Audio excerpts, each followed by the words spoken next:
Hello there and welcome back to this video series on control systems.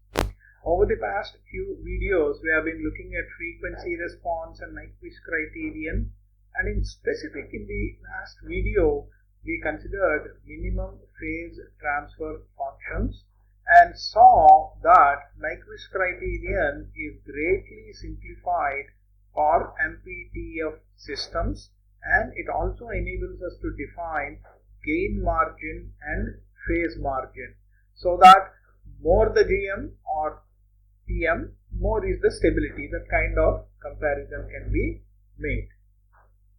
I would strongly suggest that 043 video and 049 video be watched before going into this video. This is a small introduction about complex numbers, and this is about frequency response. In this video, we'll discuss what is Bode plot and identify what we mean by gain margin and phase margin, how to show them on a Bode plot. Bode plots were first introduced in the 1930s by Henrik Wade Bode while he is working at Bell Labs in the United States. From then on, the name Bode plot remained for what it stands for, essentially frequency response and design or analysis of systems with a view to find gain margin and phase margin, or design systems that give a desired gain margin and phase margin. With that said, let us look at these Bode plots with respect to an example. Let us consider we have an open loop transfer function given over here, and we want to find the gain margin and phase margin. The first thing we do is to write sinusoidal transfer function, that is substitute j omega wherever you see s at all these places. S is equal to j omega is the substitution we make, and the resulting transfer function is what we call sinusoidal transfer function. Once we obtain sinusoidal transfer function, we will try to find what is its magnitude, that is the absolute value of the quantity. Absolute value of this quantity is given by absolute value of this divided by absolute value of j omega plus 1 and j omega plus 2. Absolute value of j omega plus 5 is under square root omega square plus 25. Absolute value of j omega is under square root omega square plus 0 square. We have omega square plus 1, omega square plus 4 corresponding to j omega plus 1 and j omega plus 2. When we plot these values of magnitude, we will find the decibel value. Decibel value we obtain by taking logarithm with respect to base 10 and multiplying with 20. That way we will be able to represent from very small magnitudes to very large magnitudes on the same graph sheet by taking an appropriate scale. The other value we compute is the angle given by angle of the sinusoidal transfer function. You can see that the angle of this j omega plus 5 is tan inverse omega by 5. Angle of j omega is 90 degrees. Angle of j omega plus 1 is tan inverse omega over 1. Angle of j omega plus 2 is tan inverse omega over 2. This is positive because it's in the numerator. All these are negative because they are in the denominator. Using the two highlighted equations, we generate two plots drawn on the same graph sheet, semi-log graph sheet. These values are tabulated as shown here. This is the tabulated value. We plot two graphs, one omega versus m decibels, second omega versus phi as shown here, with the same common omega axis. This omega axis is shown on the logarithmic axis on the semi-log graph sheet. Okay, if you take a semi-log graph sheets and see, you will see one side with bands, kind of bands to indicate decades, and the other normal scale. Okay. While we are generating this table, we need to be very sure of one thing, That is, we want this MDB values to go from positive side to negative side or negative side to positive side, essentially to capture 0 in between.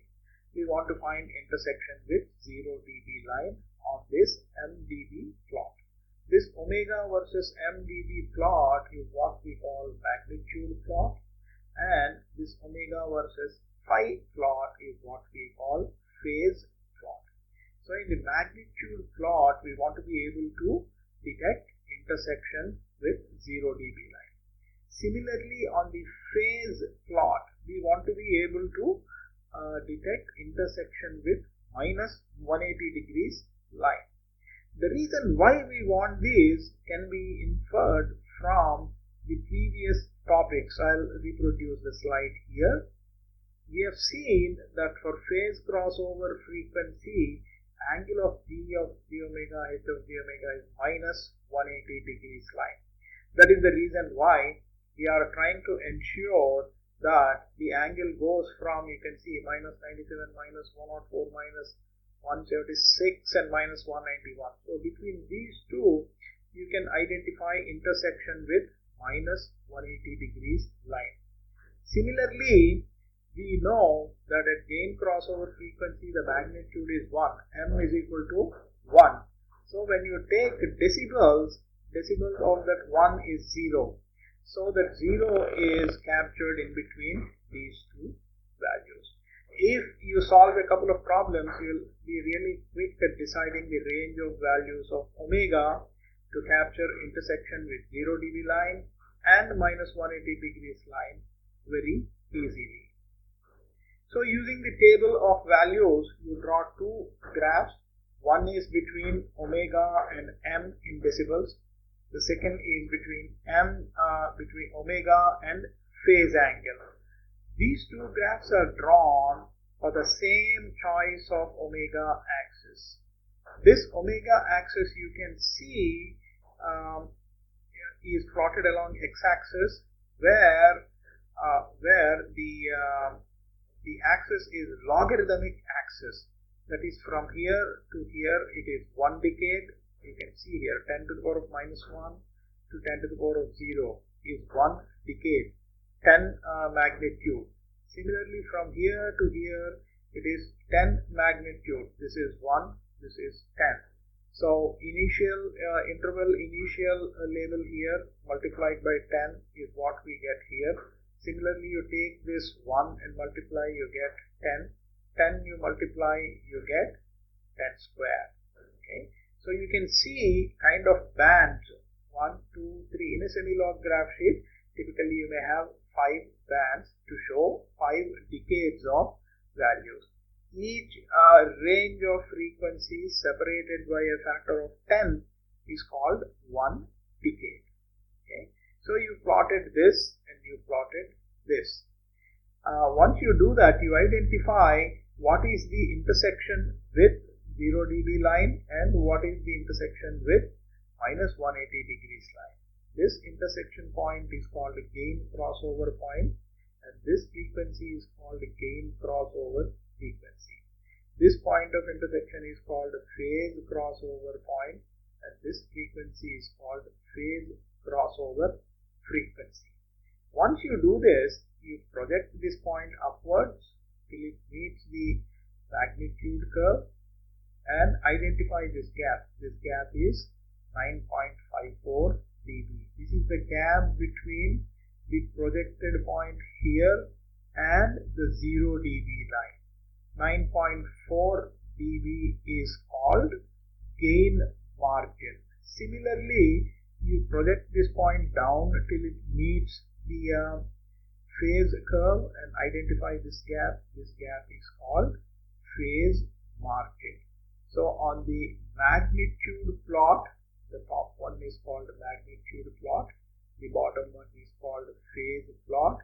In the magnitude plot, you identify gain crossover point and project it down, and then in the bottom phase plot, you identify phase crossover point, that is intersection with minus 180 degrees, project it up, measure this little gap between 0 dB and the projected point. Note that when you project it up, it has to intersect the magnitude plot at a point below the 0 dB line. So gain margin is measured below 0 dB line. Similarly, when you project it down, it better meet this phase curve at a point which is above minus 180 degrees line. So we say this fact as gain margin is measured below the 0 dB line and the system is stable if this phase crossover point projected upwards meet the gain curve below the 0 dB line. Similarly, here is projected down, it has to meet the phase curve at a point above the minus 180 degrees line. These are a couple of pointers that we need to remember. GM has to be positive for the system to be stable. Likewise, phase margin, this phi m is phase margin, has to be positive for the system to be stable. If GM and phi m are bigger for a system, then that system we say is more stable. And typically we need to remember this point. If you have more gain or phase crossover frequencies, it is better to go back to the Nyquist plot than use its simplification. So in summary, we say that Bode plot consists of two plots, frequency versus magnitude. Frequency is drawn on log axis, magnitude is in decibel. Second plot is frequency versus phase angle. Frequency again is in on the logarithmic axis, and this frequency and this frequency are exactly same. Then gain crossover frequency, phase crossover frequency, gain margin and phase margin are inferred very easily from Bode plot. And note that gain margin needs to be measured below 0 dB line, otherwise the system is unstable. Similarly, phase margin needs to be measured above minus 180 degrees line, otherwise the system is unstable. These things are shown in the plot here. If we look at this is the gain crossover point, this is the phase crossover point. Project this gain crossover point down and project this phase crossover point up. When you project this up, it better meet the gain curve at a point below 0 dB. Okay. Similarly, when you project it down, it has to meet the phase curve at a point above the minus 180 degrees line. You need to remember this very carefully. I think that's all we have for now. Have a great day.